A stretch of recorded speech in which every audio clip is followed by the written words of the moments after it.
قبل ما أبدأ الفيديو حابب أعرفك كده يا صديقي إن الفيديو بتاعنا ده نادرا ما هتلاقي حاجة شبيهة ليه، فجهز نفسك كده علشان هتسمع حاجة عظمة بإذن الله. ولكن قبل ما نبدأ ما تنساش تصلي على الحبيب علشان قلبك يطيب. ويلا نبتدي حلقتنا. بنشوف مستشفى الولادة والأهالي بيكونوا مستنيين أطفالهم في الحضانة، وأكتر حد لفت الانتباه كانت بنتنا الكيوت الأمورة لونا. وحتى لما كانت في الحضانة كانت أكتر بنت لطيفة، وأي حركة صغيرة منها كان بتخلي أصحابها يحبوها جدا. وحتى لما كانوا بيلعبوا الكل كان بيرفض يطلع يجري علشان نونا تلاقيهم. حتى وهي بتصحى من النوم لازم تصبح على نفسها كده يا صديقي.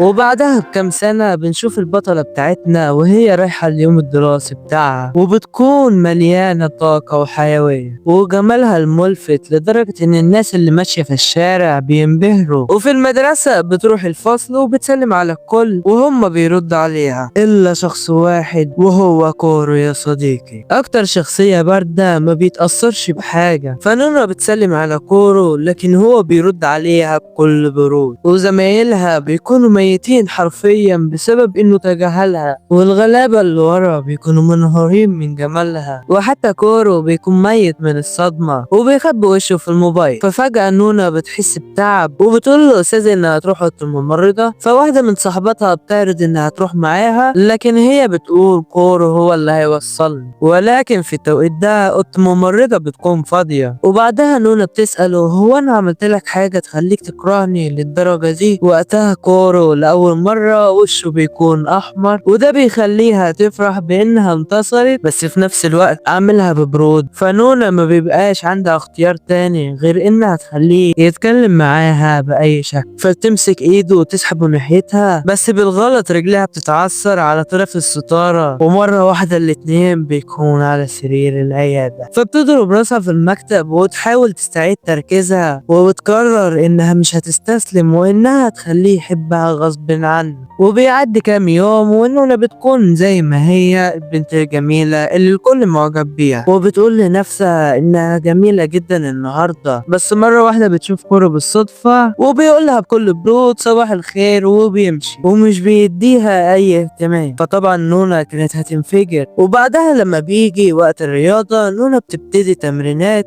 وطبعا كل الأولاد بيعجبوا بيها. وبعدها بتنادي كورو من بعيد وتقوله تعالى اتمرن معايا، بس طبعا هو بيعمل نفسه مش سامع، وده بيزيد عصبيتها أكتر. بس بعدها بتفتكر كلامه وإنها تحتفظ بالحاجات دي للشخص اللي هي بتحبه، وتقول أنا بس عايزة أخليه يعمل نفس اللي بيعملوه باقي الشباب ويبطل برود. بنشوف في نفس الوقت كورو بيكون بيغسل راسه من التعب، بس برضه نونا مش بتسيبه في حاله. فبتحاول تفتح اي موضوع بس غصبا عنها بترش على نفسها. فكورو بيتكسف جدا بس مش بيرضى يسيبها كده، فبيخلع التيشيرت بتاعه وبيغطيه بيها وبيقولها خليه معاكي. فنونا بتشكره جدا، وواضح ان الموضوع ده مش هيعدي بسلام، لان كان في عصفورة في المكان وشافت كل الحاجات اللي كورو عملها. وفي نفس الوقت كورو بيكون خايف ان حد ممكن يكون شافهم وفهم الموضوع غلط، وبيبدأ يتوتر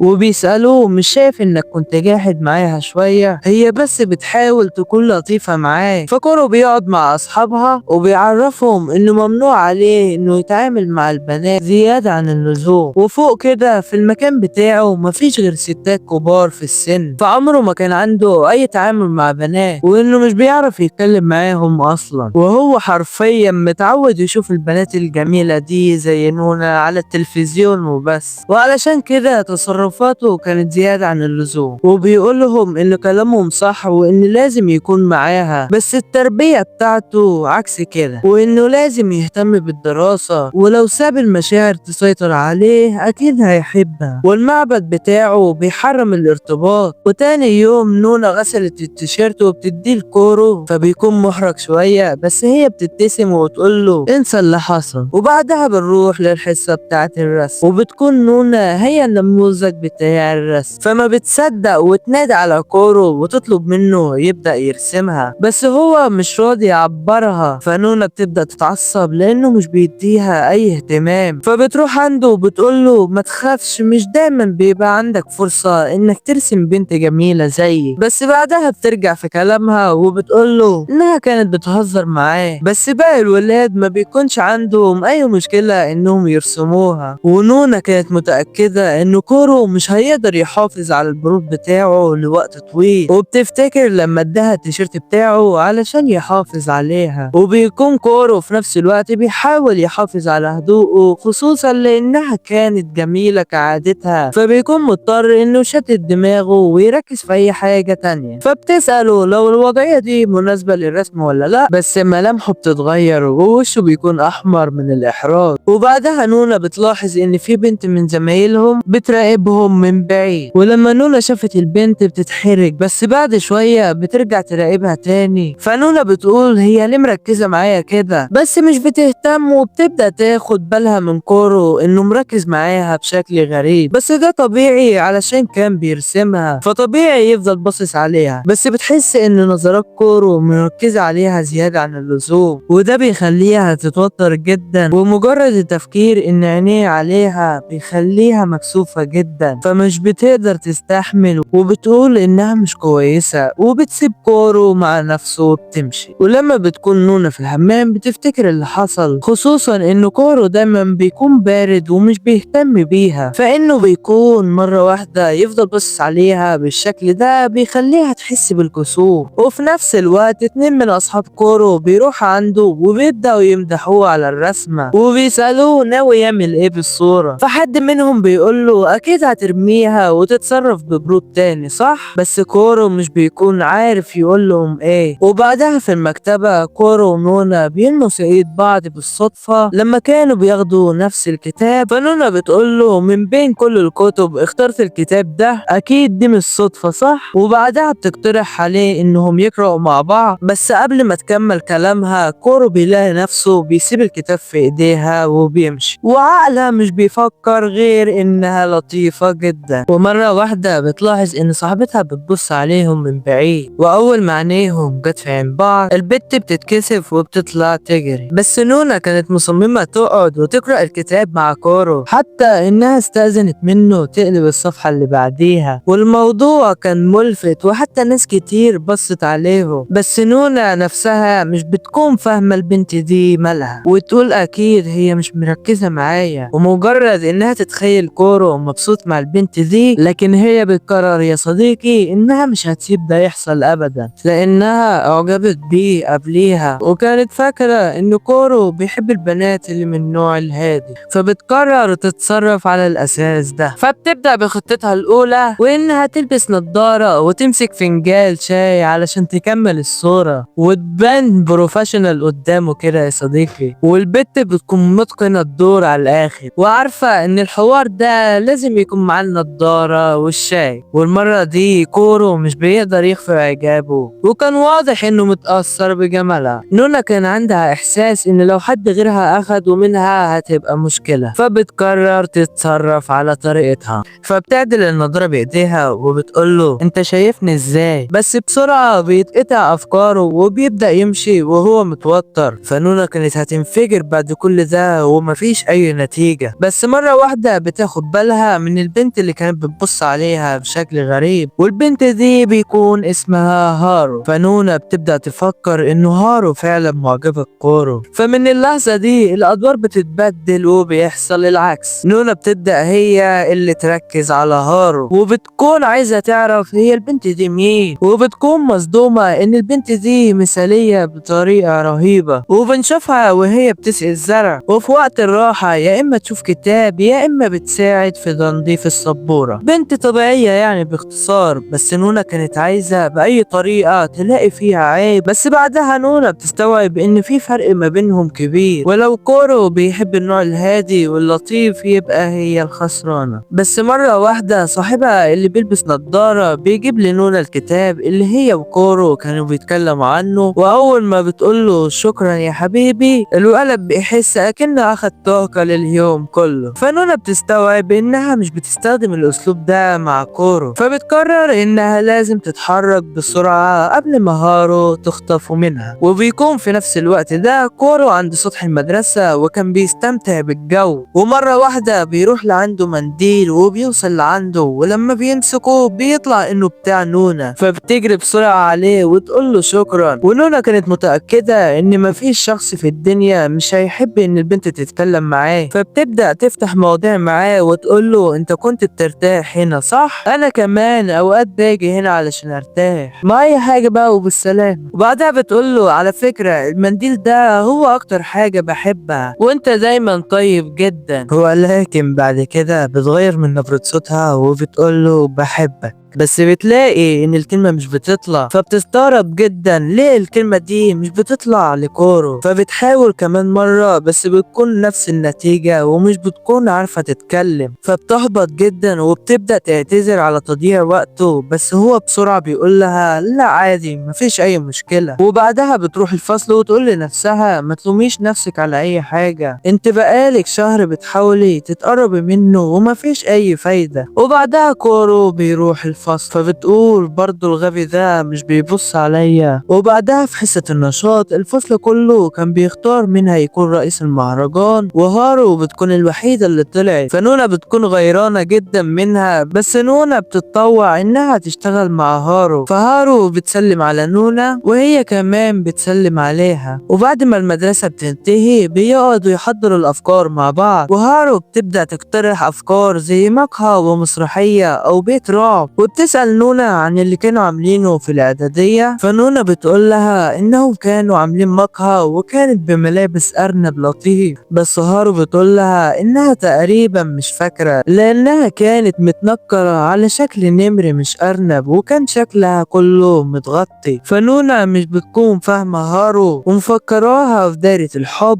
بس هارو مش بتكون واخدة الموضوع على قلبها، وده معناه إنها حتى مش شايفة نونا كمنافس ليها. بس طبعا نونا مش هتسيب حاجة زي دي تحصل وبتقلق منها كده يا صديقي. وبعدها بتلاحظ إن القلم بتاعها مش شغال، فهارو بتديلها القلم بتاعها بس بتكون مكسوفة جدا، ولما نونا بتوافق بتكون فرحانة جدا. بعدها هارو بتاخد الموبايل زي ما بتكون خايفة من حاجة، وبتقول ما اقدرش اوريك الموبايل بتاعي مع ان محدش سألها اصلا، فده بيزيد فضول نونا. فكرك نونا هتسكت على اللي بيحصل ده؟ فلما بتطلب من هارو بتكون ميتة من الرعب ومن التوتر، وبتقول لها اي حد ممكن يشوف الا انت، وبتهرب باقصى سرعتها. فكرك نونا هتسيبها؟ بتجري وراها طوالي، بتقول لها بوعدك مش هكرهك بعد ما اشوفها بس بشرط انك تسيبي كورو. فالجملة دي بتخلي هارو تتوتر جدا وبتتكعبل والموبايل بيقع منها، فنونا بسرعة تخطف الموبايل وبتشوفه وبتتصدم. الموبايل كان حرفيا مليان صورة ليها، فهارو بتبدأ تستعطف نونا وانها تسيبها في حالها، ونونا بتحاول تهديها. والحقيقة ان هارو كانت معجبة جدا بالشخصية بتاعت نونا من اول يوم شافتها فيه،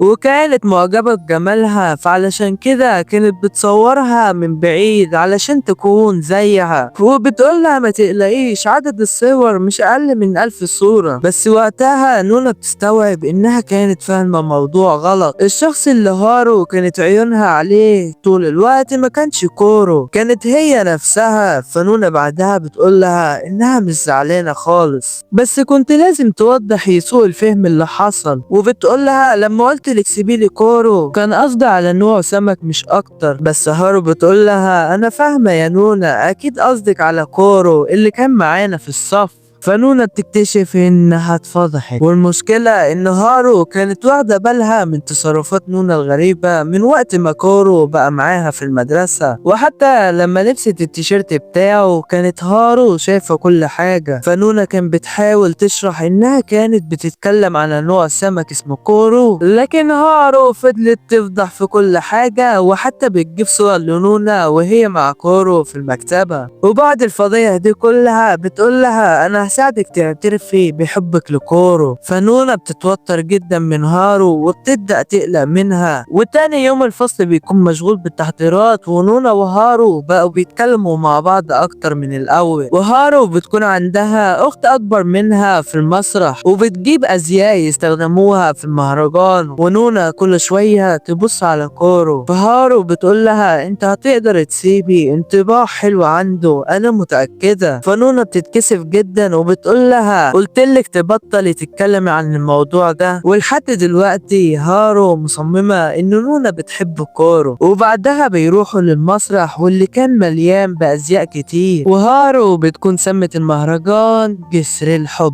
فهارو بتوصف لها مكان وان اسمه جسر الحب، وبتقول لها انه مشهور بان اي اتنين يمسكوا ايدين بعض فالعلاقة هتدوم العمر كله، وان الحب هيربطهم مع بعض. والاسطورة دي كانت سبب في بداية قصص حب كتير على مر السنين. وبعد ما خلصت كلامهم بتقول لها على العموم انا واثقة ان كورو هيمسك ايدك عليه. فنونا كانت عايزة تأكد لهارو انها فاهمة الموضوع غلط، بس قبل ما تقدر تتكلم اخت هارو بتنادي عليها. فنونا بتقول لها ان مفيش طريقة انها تخلي كورو يعجب بيها بسرعة، والمهرجان بيكون الفرصة الوحيدة، فعلشان كده بتجرب كل الازياء اللي ممكن تخليه يعجب بيها وبتبدأ تبدل فيهم. بس كل ده ما كانش كفاية، وانها عايزة حاجة تكون احلى، فبتبقى لازم تلبس زي ارنب، بس بتلاقي انه مكشوف جدا وتقول لا مستحيل البس ده. ولما كانت بتغيره مرة واحدة كورو بيروح عندها، فنونا بتتصدم وهو كمان وشه بيكون احمر. فنونا بسرعة بتحاول تبرر الموقف وتقول له انها كانت بس بتجرب لبس المهرجان. فكورو بيتوتر وبيقول لها انا جاي بس بوصل حاجات للاستاذ. ولما بيبدأ يهرب المشكلة الاكبر بتحصل. هارو بتكون في طريقها ليهم، ولو شافتهم مع بعض هتكون مشكلة كبيرة. فبسرعة نونا بتمسك ايد كورو وتهرب معاه، وبيروحوا جوه الدولاب علشان يستخبوا. المهم كده يا صديقي هنوقف حكايتنا لحد هنا، فلو عجبتكم ما تنسوش اللايك والاشتراك علشان نعرف ان الحلقة عجبتكم ونجهز لكم الملخص التاني بإذن الله. وقبل ما تخرج من الفيديو ما تنساش تصلي على الحبيب علشان قلبك يطيب، واشوفك المرة القادمة.